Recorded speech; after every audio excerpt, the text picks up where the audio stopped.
tayo tapos sa Iglesia ni Cristo. It will take some time more para ho ating matapos ang maraming issue ukol sa paniniwala ng Iglesia ni Cristo. Inuulit ko po sa ating mga televiewers and to the general public watching this program, wala po tayong masamang intensyon sa kanino mang tao. Wala tayong personal na galit sa kanino man. At higit sa lahat, sa Iglesia ni Cristo. Pagka naman tayo may malakas ang loob na kagalitan ng Iglesia ni Cristo, extraordinaryo na lang ang tapang mo pagka kinagalitan mo ang Iglesia ni Cristo. Such a powerful organization na hindi po pwedeng ma-ignore.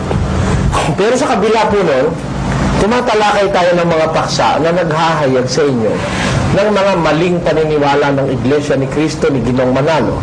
Hindi para siraan si Ginoong Manalo ang sino mang Iglesia ni Cristo, kundi para maganap yung sinasabi sa Biblia na huwag kayong maniniwala sa bawat espiritu, ang wika ni Juan sa unang Juan 4:1, kundi subukin ninyo ang mga espiritu kung sila'y sa Diyos, sapagkat maraming nagsilitaw ng mga bulaang propeta sa sanlibutan. Yan ho ang ating layon. Sinusubok natin dahil we are putting all of them into test para makita natin talaga kung alin yun sa Diyos. At hindi naman para manira ng kahit na sino. At yun naman po inaunawaan namin. Because the broadcast media is a sacred media. Ako po naniniwala sa sacredness ng airlines. Kaya nga hindi pag-aari ng sino man tao yan eh. Yan pong airlines ay hindi pag-aari ng sino man tao. Yan ay dapat nating igalang. At hindi tayo dapat magpalabas sa air ng anumang bagay na hindi totoo. Kaya kailangan puro totoo lang. Ngayong gabi, tuloy po tayo sa paggamit ng air sa magitan ng exposition ito. At yung ipinangako ko sa inyo ay kung ang iglesia, ang sabi sa Biblia, hindi pananaigan ng Hades. Ang sabi po doon sa 16 at 18 ni Mateo. At ang sabi ni Kristo, yung kanyang mga tupay hindi malilipol magpakailanman.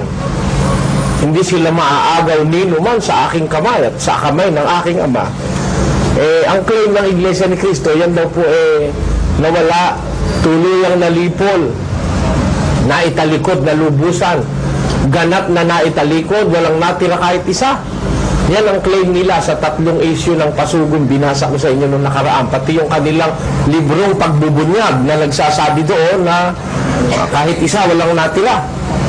You know, ang pinaka malaking natin, pinupuntahan nating punto. Ngayon, tayo po ay magpatuloy. Ang aking pinangako sa inyo ay paano kung hindi naman naitalikod ang iglesia? Paano nakarating ito sa Pilipinas? Paano magkakaroon ito sa Pilipinas? Saan ito nagpatuloy? Kung hindi na italikod, the next question is, kung hindi na italikod, asan siyang panig ng mundo nandoon? Kung hindi naman siya na italikod, bakit walang biblical na nakasulat kung saan napunta ang iglesia? Ngayon, yun ho ang hinuha ng Iglesia ni Cristo, walang natira kahit isa. Pero hindi nga ho sapat ang kaalaman ng tao ni Ginoong Manalo at maging ng mga lingkod ng Diyos ng una para tiyakin mo wala nang natira kahit isa.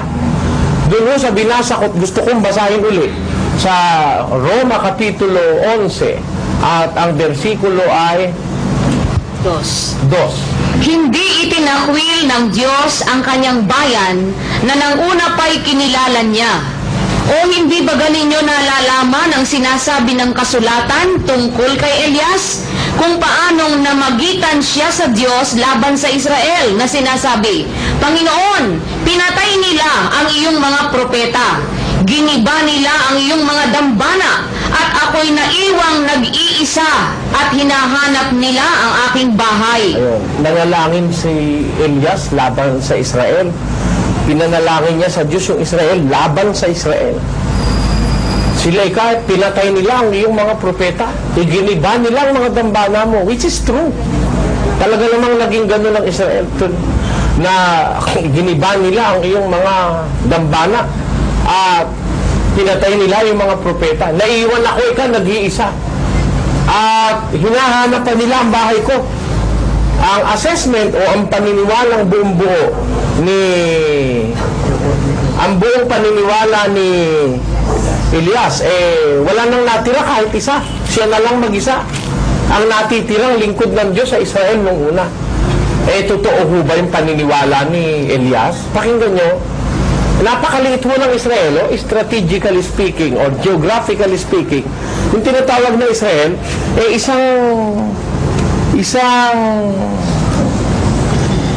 isang bansa, yung tinatawag na Palestina, yung Canaan, yun ang corresponding to ancient Israel na pinaghati-hati sa isang tribo.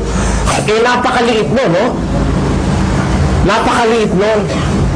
Comparing to the world, kung ikukumpara natin sa mundo sa ating panahon, napakaliit ng Israel. Napakaliit ho, kung ikukumpara mo sa buong mundo. Pero doon sa maliit na yon, nagkamali si Propeta Elias para sabihin siya na lang ang natitirang mag-isa. Naiwan ika ako mag-isa, sabi ni Elias. At ngayon hinahanap pa nila ang aking bahay, ang sabi ni Propeta Elias. O ano ang sagot ng Diyos kay Propeta Elias? Datapwat ano ang sinasabi ng kasagutan ng Diyos sa kanya? Nagtira ako sa akin ng 7,000 lalaki na hindi nangagsiluhod kay Baal. Ayun.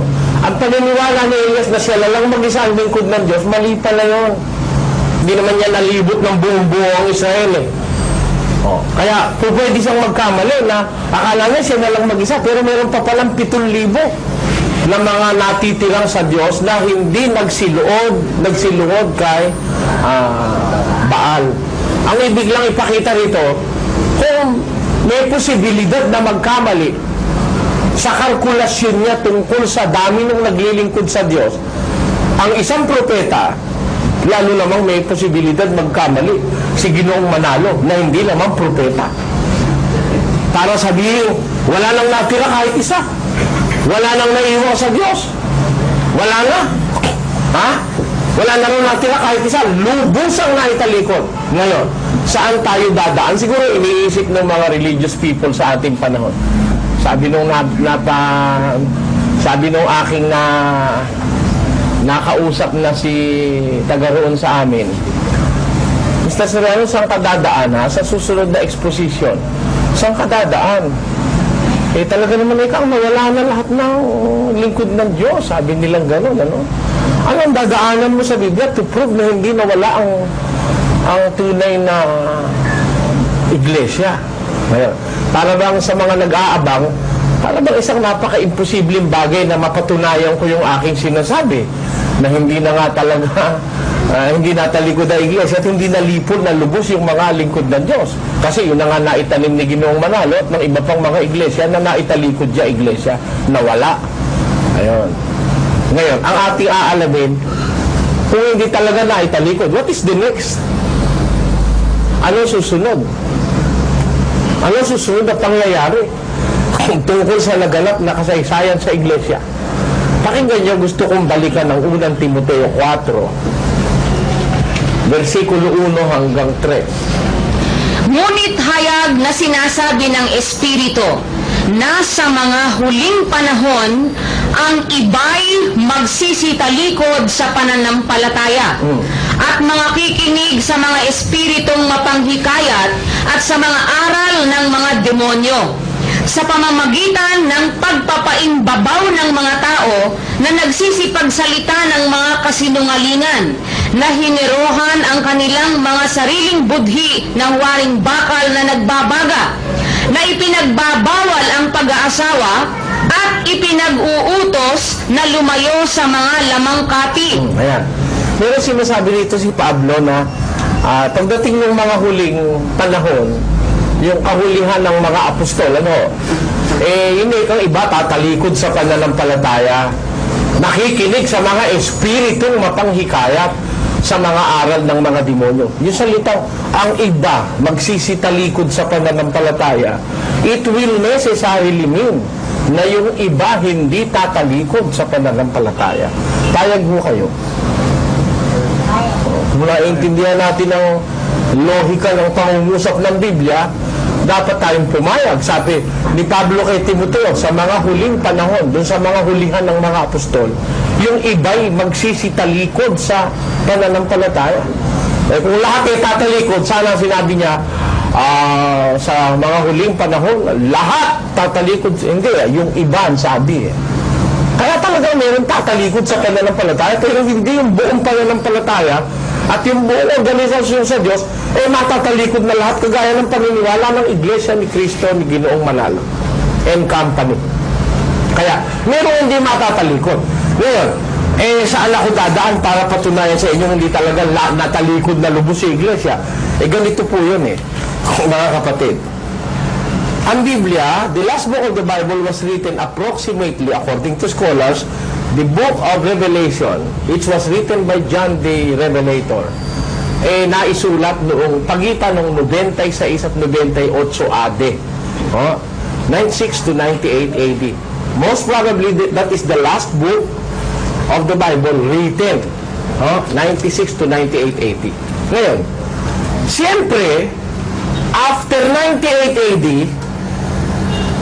history of the church will cease, automatically cease in the Bible.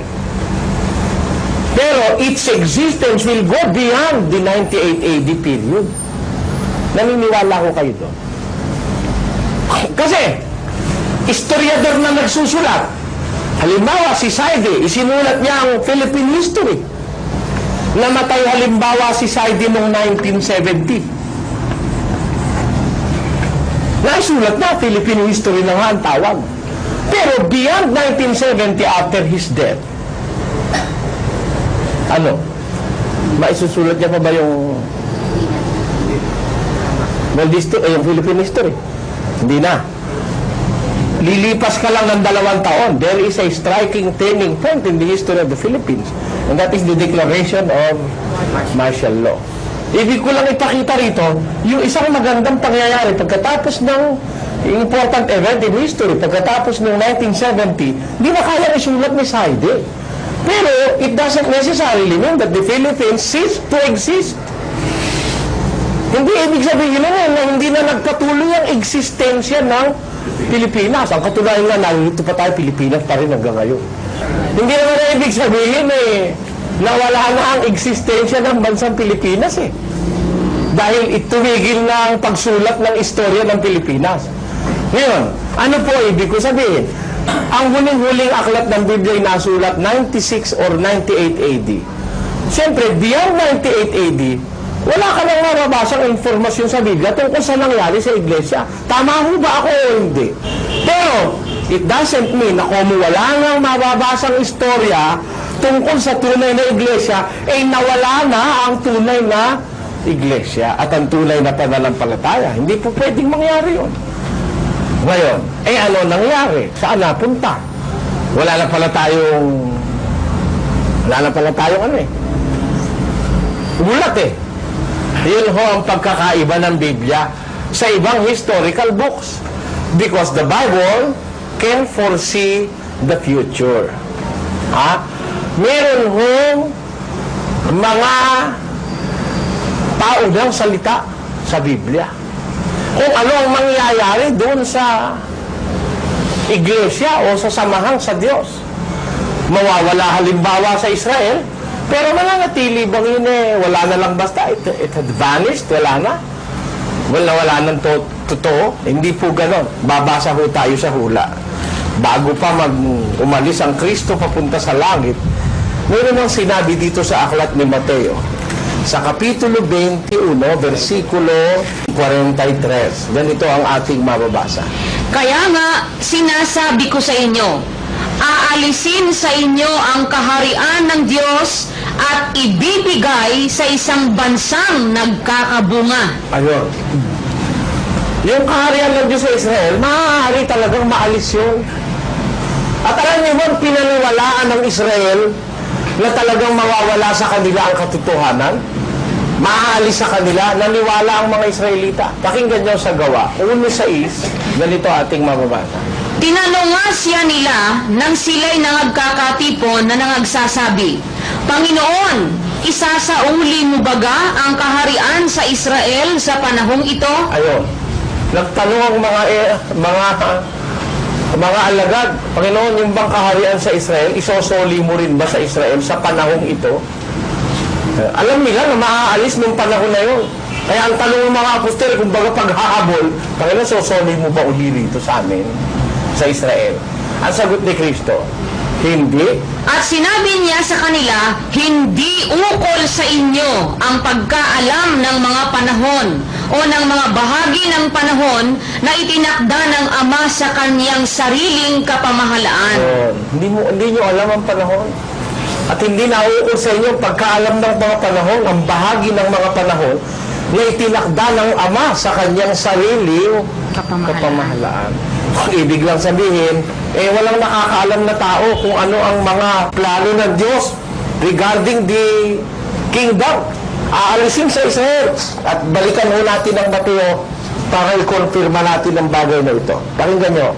Kaya nga sinasabi ko sa inyo, aalisin sa inyo ang kaharian ng Diyos at ibibigay sa isang bansang nagkakabunga. Ayun, aalisin sa Israel. Pero hindi mo wala.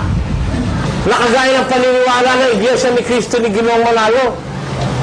Aalisin sa inyo ang kaharian ng Diyos. Ibibigay sa isang bansa na Nagkakabunga. kaya maaaring mabunta sa ibang bansa mula sa Israel. Baka sasabihin, bakit wala nang ulat sa Biblia? Wala nang ulat tapos na nga isulat ang Biblia Yung existence nun sa ibang bansang paglalagyan, hindi na masusulat sa Biblia yun. Yung existence nun, hindi na masusulat sa Biblia. Bakit? Tapos na yung mga aklat ng Biblia Although it will exist in another land, that existence will not be recorded in the Bible anymore because wala nang magsusulat. Ayun. Hindi na po pwedeng, kaya yung sinasabi ng Book of Mormons na si Kristo raw pumunta sa Amerika at napakita ron bilang white god sa mga Indians. At yun daw panahon na yun yun daw ang mga lahi ni anong lahi yun? Pero sila sinabing lahi na hindi naman mapatunayan ng arkeolohiya kung meron talaga nag-exist na ganun lahi. At doon daw nag-umpisa ngayon yung pagkakasulat ng Book of Mormons, tapos idiniposit doon sa Hill Cumorah na dumating ang araw nakalkal-kalkal naman ni Joseph Smith at itinranslate daw at puro daw naman yun At yun na nga ang dahilan kung bakit ngayon may lumitaw na Church of Jesus Christ of the Latter-day Saints. Ayun, yun puro daw. Kaya hindi tayo dapat maniwala doon sa daw. Ang paniwalaan natin, bagay may panahon para doon sa Church of Jesus Christ of the Latter. May panahon para sa Mormons. Huwag muna ho natin silang susurpresahin natin sila sa darating. Ngayon, yung pagkakasulat noong mangyayari kung magaganap ang hula ni Kristo ibibigay sa ibang bansa na hindi na masusulat sa Biblia, pero it will not mean na wala nang tunay na samahan sa Diyos at wala nang mga lingkod ng Diyos na lipol ng lahat. Wala nun. Hindi totoo yun. Anong katunayan sa Biblia, mga kapatid? Na yung pagkakalipat nung katotohanan sa ibang bansa hindi matatawaran ni Ginoong Manalo. Pakinggan nyo sa isang talata ng Lucas na talagang may possibility 100% ang possibility napunta yan sa ibang mga bansa. Pakinggan nyo sa Lucas Kapitulo 13 at 29. At sila'y magsisipanggaling sa silanganan at sa kalunuran at sa timugan at sa hilagaan at magsisiupo sa kaharian ng Diyos. Ayun. Yung palang makakarating sa kaharian ng Diyos, uupo ron, manggagaling sa hilagaan, sa silanganan, sa timugan, at saka sa kalunuran. Kung nawala talaga yung nawala talaga yung tunay na samahan, o yung tunay na aral ng Diyos, nawala ha? Nawala. Talagang nawala. Saan manggagaling yun? Bakit may manggagaling sa apat na direksyon ng mundo? At lalabas, mali ang hula ng Diyos pagka ang pinaniwalaan natin si Ginoong Manalo. Kasi may hula ang Diyos na yung lahi ni Abraham, kakalat yun at yun ay magiging ama si Abraham ng maraming mga bansa. Ama sa pananampalataya ng maraming bansa. Pakinggan nyo sa Roma. At tinanggap niya ang tanda ng pagtutuli na isang tatak ng katuwiran ng pananampalataya na nasa kanya, samantalang siya'y nasa di pagtutuli upang siya'y maging ama ng lahat ng mga nagsisisampalataya. Bagaman sila'y nasa di pagtutuli upang ang katuwiran ay maibilang sa kanila. Ayun, dito ang tinutukoy, mga di pagtutuli, mga Gentile nations, ano? Tinula na magiging ama siya, maging ng mga hindi pagtutuli. Dito, makikita nyo na kung si Abraham ay tinutukoy sa hula ng Diyos na magiging ama ng mga bansa. Mabuti pa yung Galacia puntahan mo. Pinangaral ng Ebanghelyo, pinangaral ng unang Ebanghelyo.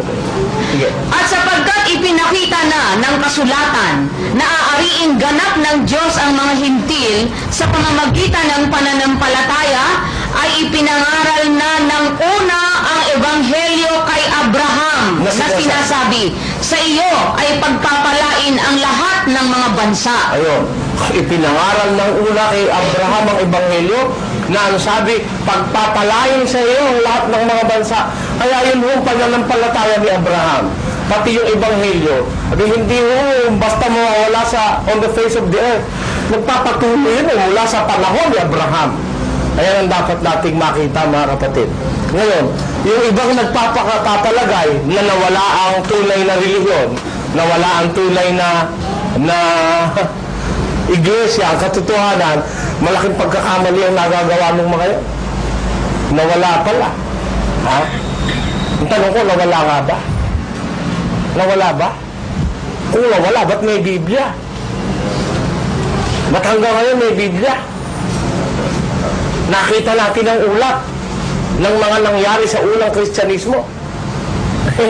Yun ang napaka mali mga kapatid Kasi kung lahat na lang ng tao, puro na lang sa demonyo noong nakakaraang panahon, dapat pati Biblia siguro nawala na rin dahil puro sa demonyo na Sa bagay, totoo, mayroong mga taong sumunog ng Biblia. Ang Iglesia Katolika ay may record na nagpasunog ng maraming manuscript. Mga Bibliang isinulat ng kamay, pinasunog ng Iglesia Katolika. Ayon sa tala ng kasaysayan. Meron talagang lumaban sa Biblia, pero bakit na-preserve ang Biblia? Meron din ginamit ang Diyos ng mga tao na lingkod niya para ang Biblia ay ma-hand down from one generation to another. Kaya po ako, hindi ako naniniwala na totally on the face of the earth na wala yung mga tunay na lingkod ng Diyos Malay mo, mga nagtatago lang yun, ano? Ha? Kagaya nung ginawa kay Elias, nung sinabi ng Diyos. Kasi si Elias natatakot na rin, tatago na rin Panginoon, isa na lang ko, nagtatago na siya Hinahanap pa nila ngayon ang bahay ko Nagtatago na. Malay mo ko yung 7,000 yung nagtatago rin. Kaya hindi sila magkikita-kita. Kasi ang kasaysayan mo ng Kristyanismo isang relihiyon niyang lagi na lang kung yan ay maitatayo, inuusig. Ang Kristyanismo ay kinapopuotan ng mundo.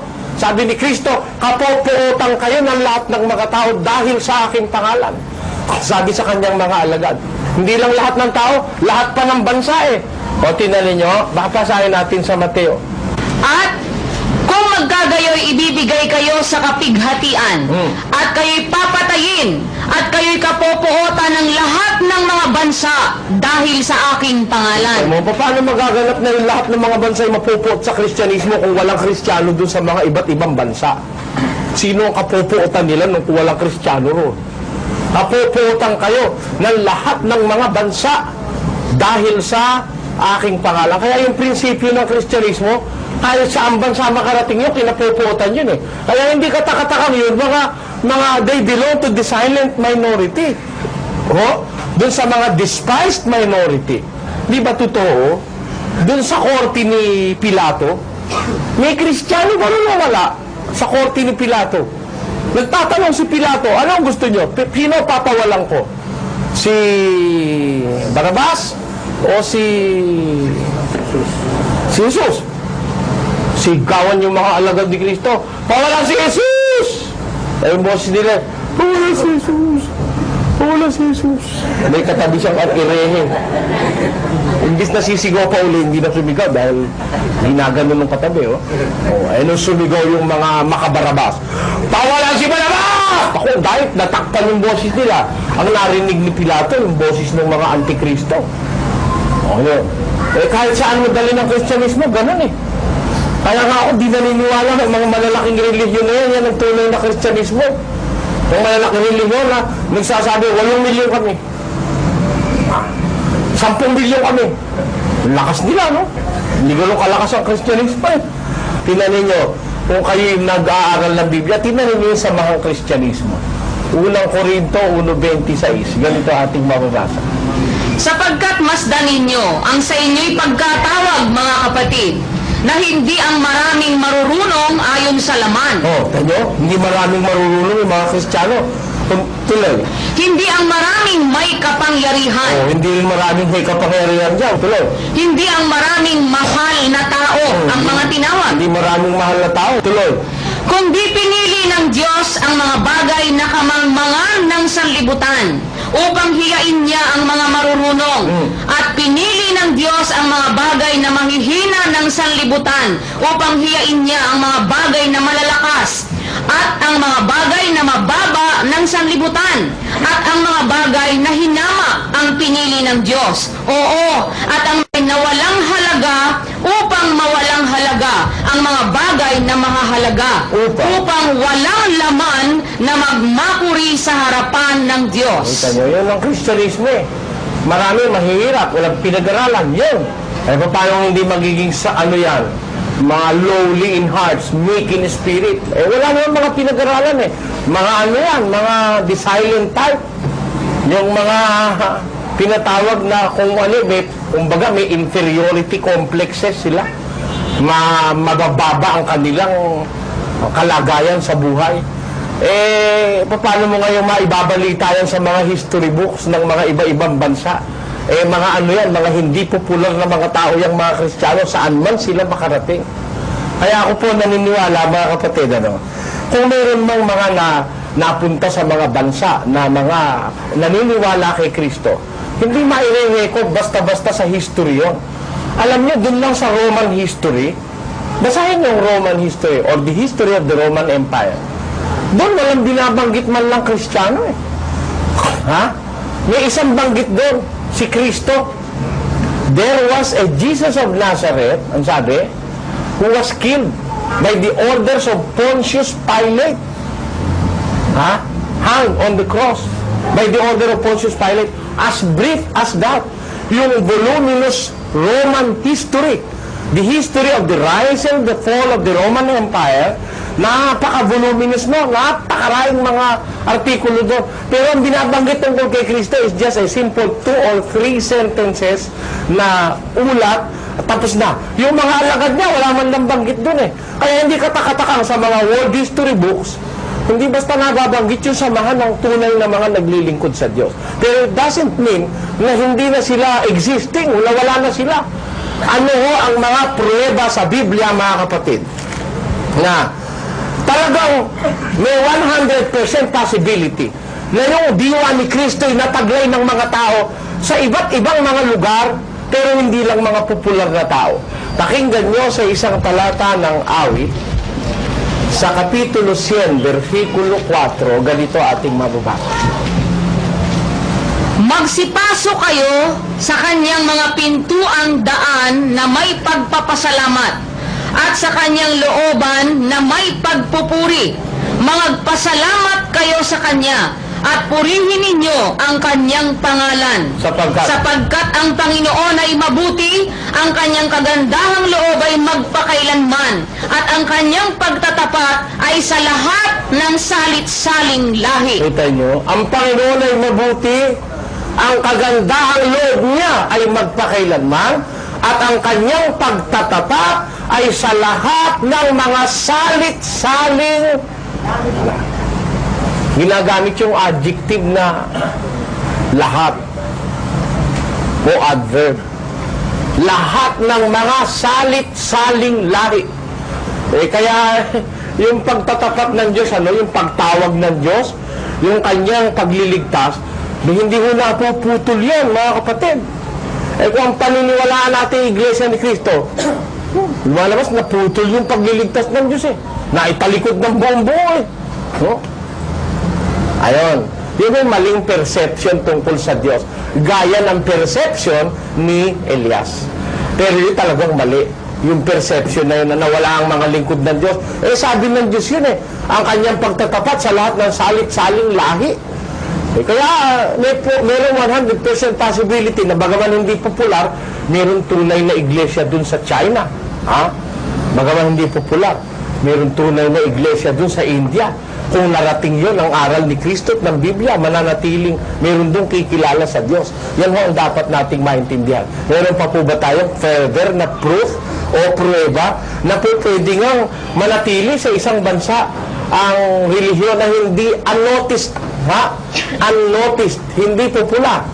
Meron ba tayong pruweba noon na makaaring yung Kristyanismo when it was planted in Asia, nanatili ron hanggang sa ating panahon? Hindi lang masyadong kilala, hindi kagaya ng Katoliko na nakapamayani sa buong mundo dahil gumamit ng karahasan at puwersa ang kanyang mga naunang fundador.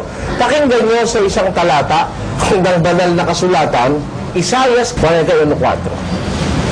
Sinong gumawa at yumari na tumawag ng mga salit-saling lahi mula ng una? Akong Panginoon ang una at kasama ng huli. Ako nga. Kita nyo? Sino ikaw ang tumawag? Ang gumawa, ang yumari at tumawag ng mga salit-saling lahi mula ng una. Ako ikang Panginoon ng una, kasama ng huli. Kung kasama siya ng huli, lalo na siyang kasama nung bago dumating yung huli. Kung yung huling lahi, sasamahan niya Kaya lang, nung mabasa ito ng mga iglesia ni Cristo, ikaw sabi ng Diyos, kasama ako ng huli. Yan ikaw ang huling sugo. Si kapatid na manalo, wala naman nakalagay huling sugo ron Napakapangahas namang magpapaliwanag nitong mga iglesia ni Cristo. Meron ba nakalagay diyang huling sugo? Basahin nga natin uli. Sino ang gumawa at yumari na tumawag ng mga salit-saling lahi mula ng una? Ano pinag-uusapan? Sugo ba o lahi? Lahi. Lahi, ulitin natin. Sino ang gumawa? Sino gumawa? Sino gumawa? Sino ba gumawa? Di ba ang Diyos? Diyos. Tuloy. At yumari. Sino yumari Diyos. ng mga lahi? Ang Diyos. At Na tumawag. sino tumawag? Ang Diyos din. May patunay ba tayo? Siya talaga ang yumari, gumawa at tumawag? Pakinggan nyo sa unang Korinto bago mo ituloy yan. 1:9. Ang Diyos ay tapat na sa pamamagitan niya ay tinawag kayo. Sino tumatawag? Diyos. Hindi ang Diyos. Ngayon, balikan natin ang 41:4. Sino ang gumawa at yumari At na tumawag ng mga salit-saling lahi mula ng una? akong Panginoon. Akong Panginoon ang una at kasama ng huli. Ako nga. Baka may sugong nakalagay. Wala po. Akong Panginoon. Tingnan sa mga TV screens. Akong Panginoon ang una. At kasama ng huli. Sa kapatid, ang gumayari at gumagawa at tumatawag ng mga salit-saling lahi mula ng una hanggang huli ang Diyos. At kung paano yung unay sinamahan niya yung mga unang lahi hanggang huli. Meron mo bang patutuo tayo? Na hanggang kahuli-huli ang salin ng lahi, mananatiling merong mga sa Diyos. Mateo 28:20. Pakinggan nyo, popular na talata, hindi nyo naiintindihan. Na ituro ninyo sa kanila. Mga bulag. Pakinggan nyo. Na ituro ninyo sa kanila na kanilang ganapin ang lahat ng mga bagay na iniuutos ko sa inyo.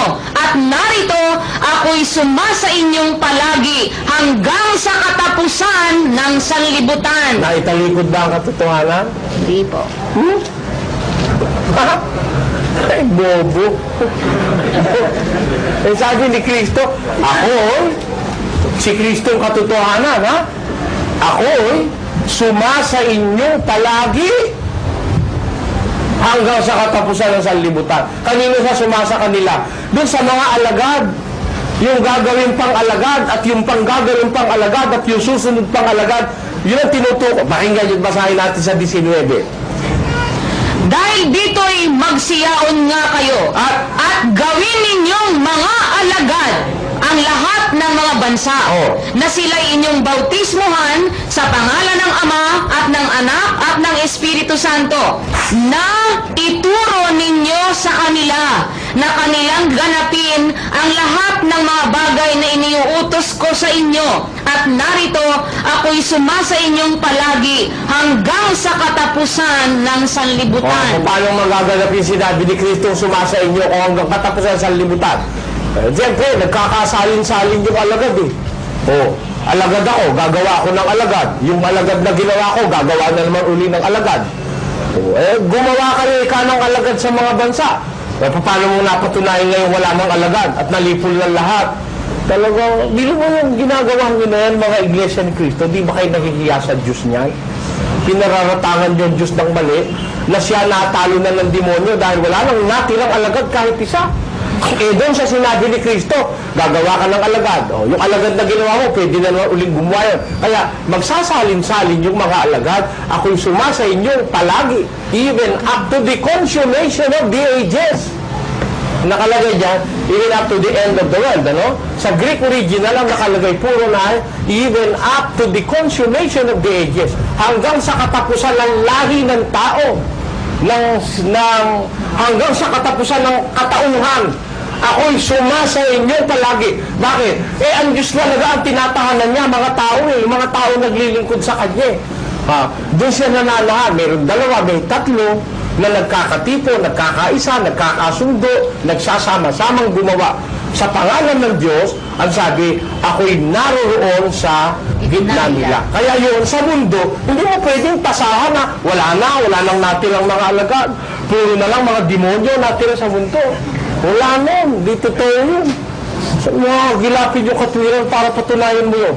Sasabihin mo na italikod, wala naman nakalagay na italikod ang iglesia. Ang nakalagay, yung iba'y magsisitalikod. Yung iba. Pero hindi yung buong katotohanan samahan sa Diyos, mawawalan lahat. Hindi po ganon. Mga kapatid, dapat niyong maintindihan ng bagay na ito. Ngayon, kayo ba naniniwala na talagang yung katotohanan pwedeng mag-exist sa India, walang nakakaalam, kundi yung mga sila-sila lang doon? O kaya doon sa China, pwedeng nag-exist doon yun. Ang nakarating si San Pablo sa Asia Minor eh. Malay mo, may mga alagad namang nagtawid doon sa ibang bansa. Naniniwala ba kayo na pwedeng mangyari yun, mga kapatid? Naniniwala ho kayo na pwedeng mangyari yun? Na nag-i-exist yung mga Kristiyano na yun, pero walang nakakaalam. Ang mga historiador hindi nila alam because they always belong to the silent minority, to the despised minority. Ngayon, naniniwala na kayo. Hindi pa ho tayo tapos, meron pa ho tayo lalong mga matitibay na pruweba sa Biblia na magpapatunay sa atin na talagang hindi nawawala yung tunay na. Sabi, namamatay kang lahat. Namatay. Sige, susundan ko Iglesia ni Cristo. Namatay na lahat. Pinatay, tapos namatay pa yung iba. Dahil ba nawala na? Pakinggan nyo kung ano nangyari. Sa Hebreo, Kapitulo 12, kung sasabihin mo ngayon, wala na ha? Ito, meron pa. Meron, tuturuan natin ang mga ministro ng Iglesia ni Cristo ng katotohanan. Pakinggan nyo. 12:22. Datapwat, nagsilapit kayo sa bundok ng Sion at sa bayan ng Diyos na buhay. Kaya muna kayo. Alam niyo ba yung bundok ng Sion? Mount Zion. Yun ho, ay isang bundok sa Israel. Pero, hindi ho sasabihin ng Biblia yun, lagi na lang ang tinutukoy yung bundok sa Israel. Merong spiritual Mount Zion. Tutuloy na. Uulitin ho natin, saka natin babasahin. Datapwat, Nagsilapit kayo sa bundok ng Sion at sa bayan ng Diyos na buhay, ang Jerusalem sa kalangitan. Tingnan ninyo ha. Sa Biblia, tinutukoy ko minsan yung bundok ng Zion na bayan ng Diyos. Ano? Yun ang kahulugan nun, yun ang Jerusalem sa kalangitan. Hindi ko yung Jerusalem dun sa Israel. Sa Middle East, hindi yun. Yung Jerusalem sa kalangitan ang tinutukoy. Tuloy. At sa mga di mabilang na hukbo ng mga anghel. Ito'y sinasabi ni Pablo sa mga Ebreo ng una. Ano sabi niya? Ulitin natin uli ang 22. Datapwat nagsilapit kayo sa bundok ng Sion. Sino ang tinutukoy na kayo? Yung mga Ebreo. Oh? The original Hebrews, people of God. Yung mga Hudyo ng una. Nagsilapit kayo sa bundok ng Sion. Tuloy. At sa bayan ng Diyos na buhay, ang Jerusalem sa kalangitan, at sa mga di mabilang na hukbo ng mga anghel. Tuloy.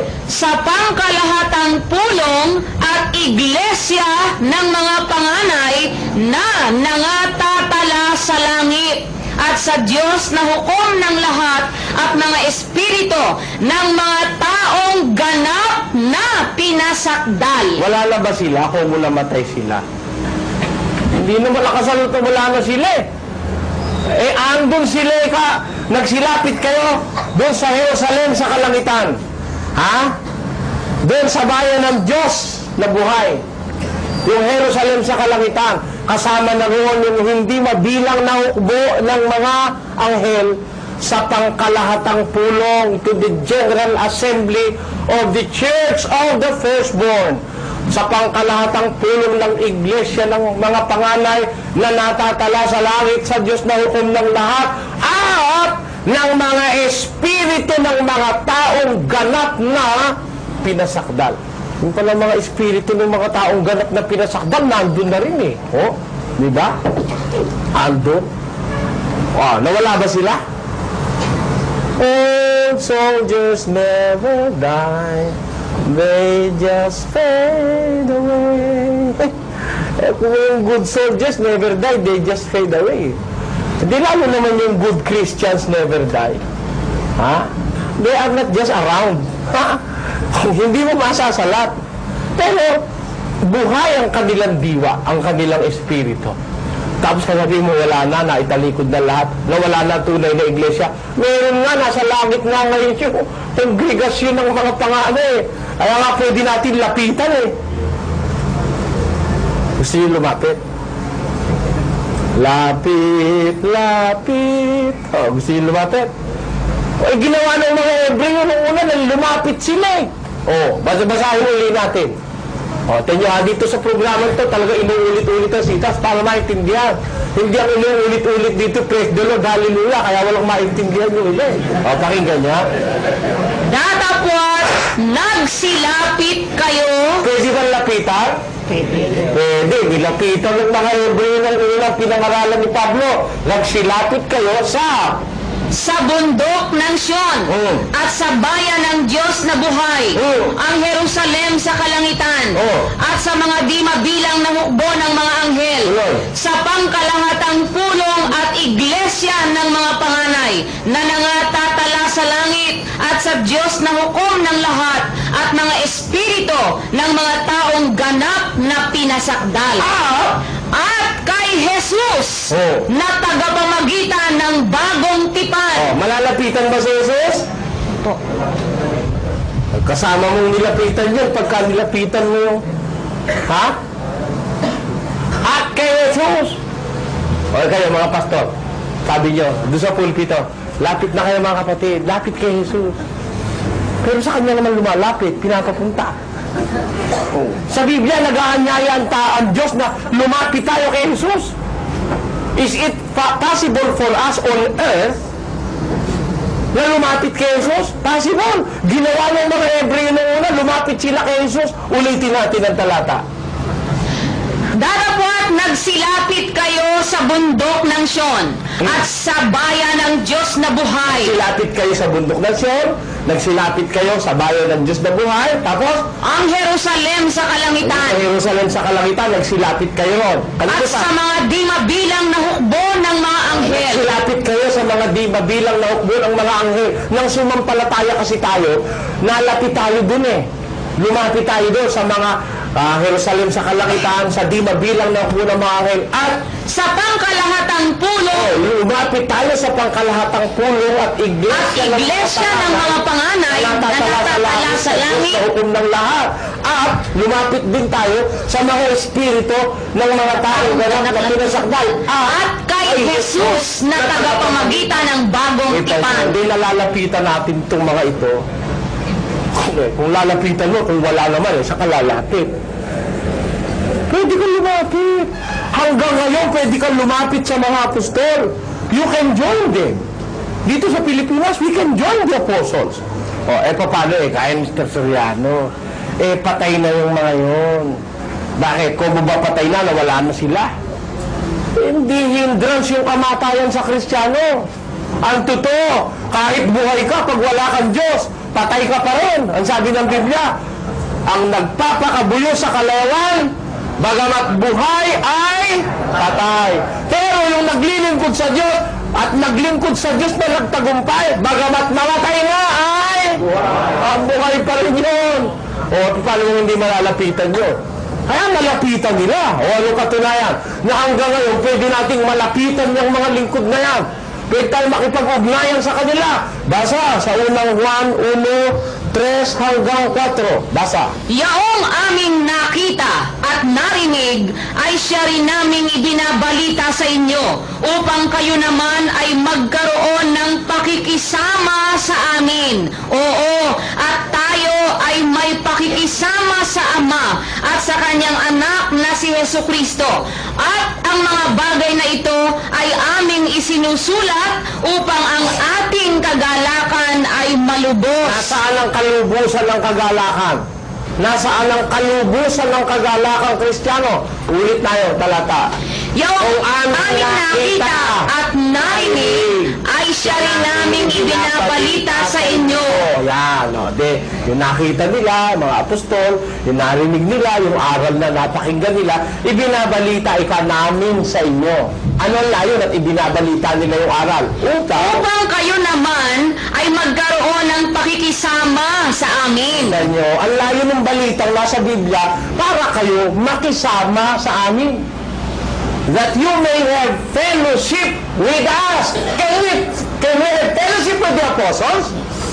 For sure. Nasa Biblia. Kaya namin ibinabalita sa inyo, nakita namin narinig, that you may have fellowship with us. Upang magkaroon kayo ng pakikisama sa amin. Paano magaganap yun? Ang mga bagay na ito naming nakita at narinig, ibinabalita namin sa inyo para makisama kayo sa amin. Ang mga ito, aming isinusulat upang ang ating kagalakan ay malubos. Paano tayo mauugnay doon sa mga unang lingkod ng Diyos? Magkakaroon tayo ng kaugnayan sa kanila sa pamamagitan ng kanilang mga isinulat. Meron bang sulat? Meron. Kaya, sasabihin, Soriano, paano mong natitiyak na naanib ka sa iglesia ng Diyos? Hoy, yung mga tanga hindi makakatiyak, pero yung nag-aaral ng Biblia, makakatiyak. Bakit? Kaya nga nila isinulat, pag tinanggap mo, mauugnay ka sa kanila. Tinanggap ko yung nakasulat Sabi nila, ang abo na yan, walang webis tinanggap ko. Bagaman kakulangan sa pera namin yun, tinanggap ko. Sabi, huwag daw ibebenta yung aral. Sabi ng mga Panginoong Kristo ng mga apostol. Hindi kami nagbebenta, may binyag kami pero walang bayad. Kasi sabi, huwag mo ipagbibili. Hindi tinanggap namin yun kahit nahirapan kami. Yun ang fellowship with the apostles to accept what they have written and to do what they have commanded. Yun ang pakikipag-fellowship mo sa kanila. Makakalapit ka sa kanila, makakaugnay ka sa kanila sa magitan ng kanilang mga bagay na isinulat. Yung mga mas pastor ngayon, may binyag, may bayad naman. Kanino kakaugnay nun? Kaugnay ka ba mga apostol nun? Hoy! Nagbinyag ng mga apostol, walang bayad. Hoy! How dare you? Sasabihin mo, sa apostol kayo, apostolic ka raw sila. Anong apostolic? Siya ka nakakita ng apostol. Nagpunta sa lahat ng palengkit ng hingi ng pera. Meron ba noon? Hindi apostolic yan. Demonic yan. Demonic. Ano apostolic? Aswatangan yan eh. Sabihin mo, apostolic, demonic yan. Lahat ng palengkit, kinukuha mo ng pera. Meron bang ganun ginawa mga apostol? Meron ka ba narinig sa mga apostol na gano'n? At tapos sabihin nyo, kung question nyo, Soriano, paano ka nakakatiyak tinanggap ka? Sabi mo, kaanib ka, nakakatiyak ka ba tinanggap ka? Nakakatiyak ako. Dahil kahit ako mahirapan, hindi ako nagnanakaw sa tao ng pera. Hindi ako nanghihingi ng abuloy na wala sa Biblia. Tignan nyo yun. Kayo, pupunta kayo dito, meron na ba kailangan po ang sobre niyan? Wala. Yung iba rin, hindi pa nila miyembro, nilalagyan nila sobre. Tinatapatan na ng kahon. Nagtataka naman ako dyan sa kahon nyo. Saan lang galing yan? Siguro sa impyerno galing yung kahon na yan. Yung kahon sa Biblia, nakapirme. Nilalagyan ng pera sa Biblia, nakapirme yun. Yung ang lumalapit, yung naglalagay. Eh yung kahon itong mga demonyo rin, yung kahon na lumalapit dun sa tao. Para tuksunin ng taong maglagay. Ba't ka na lumukso? Kaya ako sa akin mo itatapat yan. Kakanta ko, tukso, layuan mo ako. Bakit? Mali yan. Miro mo yung kahon na nilalapit. Sa Biblia ho, nakasulat sa Marcos, Kapitulo 12, versikulo 41. Patuloy, nakasulat, yung nagbibigay, yung lumalapit sa kahon. Hindi yung kahon ang lumalapit doon sa magbibigay. Tignan nyo, sasabihin nyo ngayon, kami ka full gospel. Anong full gospel? Full! Hindi full. Full! Hindi gospel man yan, hindi man dapat tawagin gospel. Full gospel daw sila, pati abuloy nyo, wala sa Biblia. Yan sinasabi ko. Pero we must not discount the possibility na talagang may mga tao ng Diyos sa mga iba't ibang salinan lahi ng tao. Nasa Biblia kasi yun eh. Na ang pagtatapat ng Diyos sa lahat ng salit-salin lahi. Dandaan nyo mga kapatid. Pero, dapat nyo ibalik ang isip natin doon sa sinabi ni Kristo sa Israel noong araw. Aalisin sa inyo. Mawawala nga talaga. Mawawala nga talaga sa Israel. Aalisin sa inyo ang kaharian. Pero hindi, ibig sabihin, mawawala nga. Kundi, parang ganito. Anak, kuha ka nga asin. Nahanap siya. Sabi ng anak, Inay, walang asin eh. May asin ba? Wala. Walang asin eh, kain eh. May asin nga. Kaya nga mo nasabing walang asin dahil may asin eh. Mag-isip ka nga. Kung totoo yung logic ko kung hindi. Ganun na mag-aaral ng logic. Kaya mo nasabing walang asin dahil meron talagang asin. Wala lang sa bahay mo.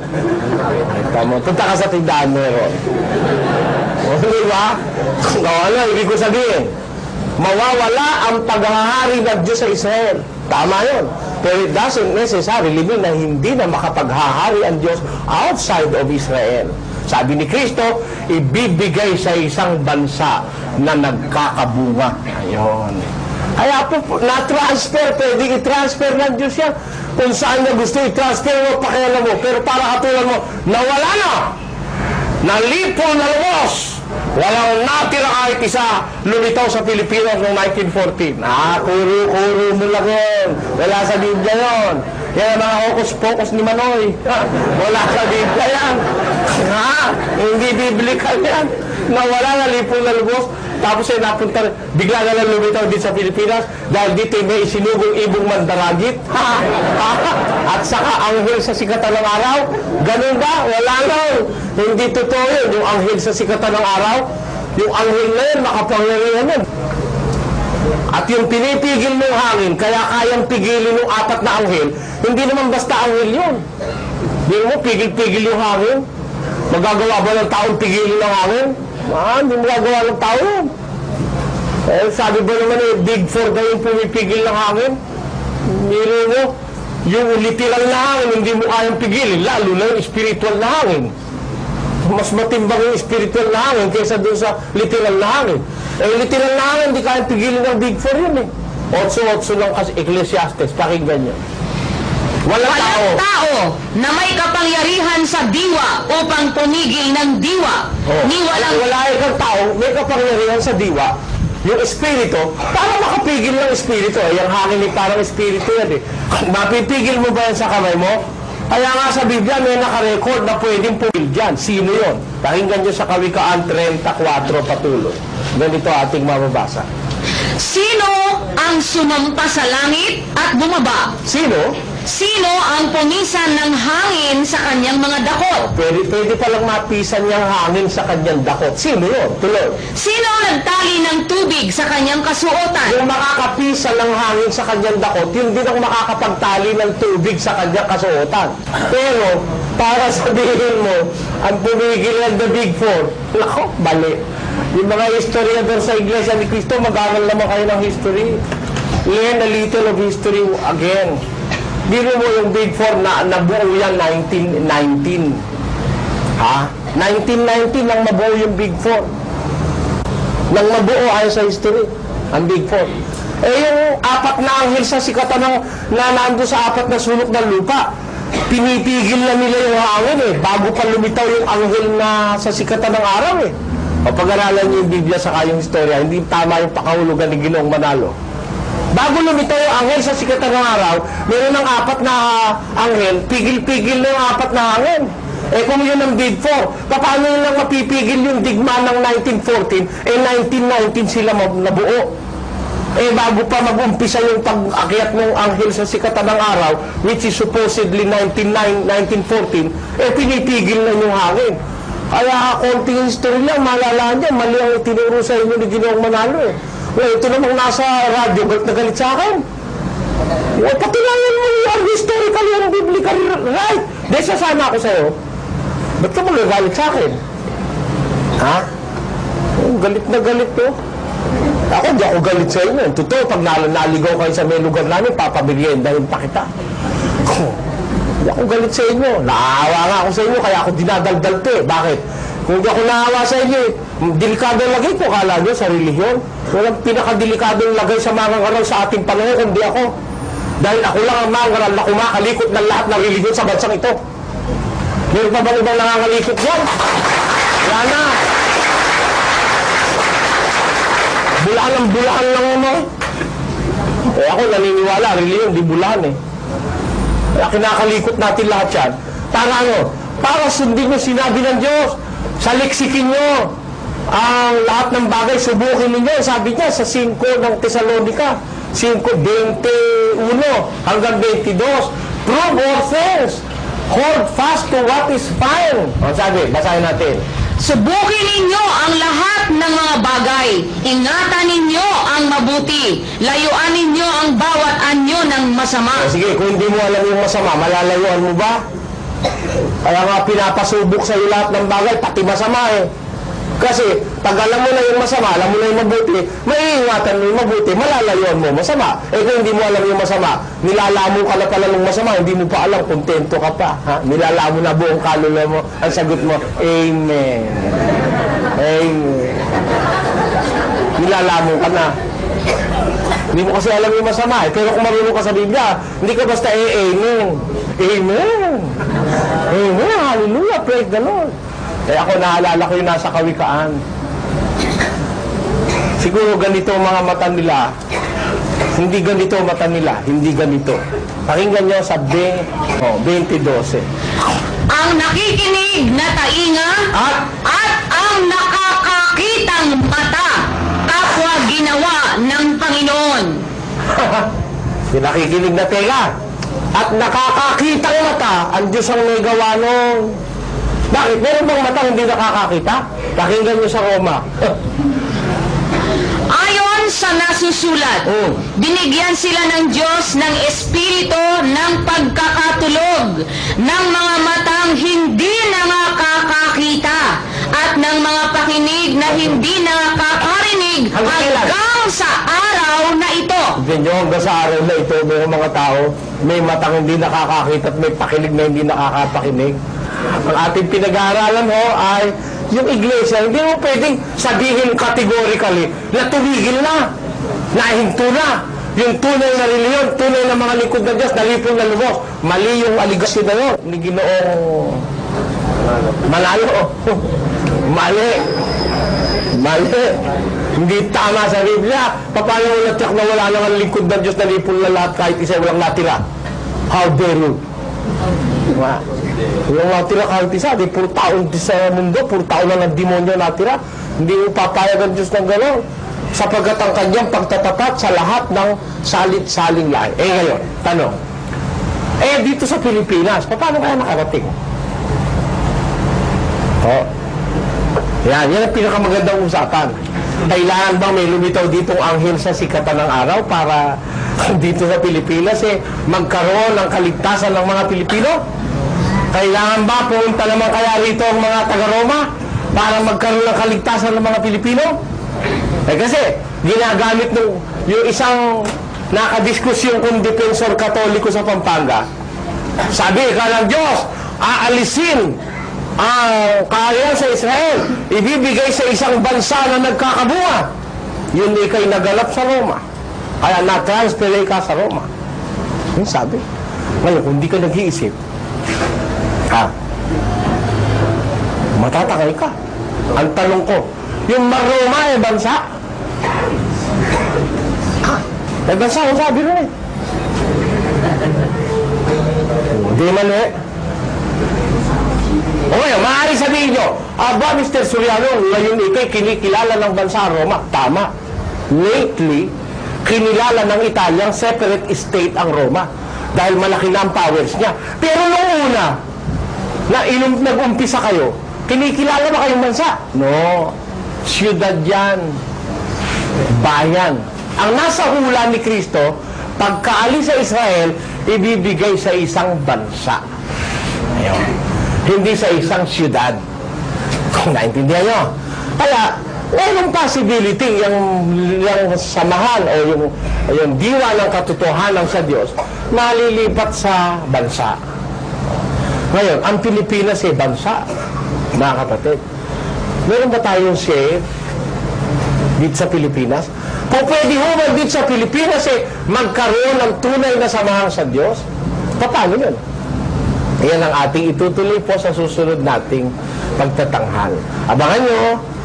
Yan. Yung mga, alam ko, inaabangan to ng mga kaaway ko Paano ikang lilitaw sa Pilipinas? Baka naman sabihin nyo, aangkinin ko na ako ang ibong magdaragit na sinugo sa Pilipinas para mandagit ng mga bulsa ng mga tao. Hindi ho. Huwag kayong mag-alala. Hindi ko sasabihin ako yung ibong magdaragit. Meron ho akong babasahin sa inyo at pagka binasa ko na, saka kayo tumutol kung paano magkakaroon ng katotohanan sa ating bansa. Kailan maaari na lumitaw ang katotohanan sa Pilipinas? Aalamin po natin yan sa susunod nating pagtatanghal.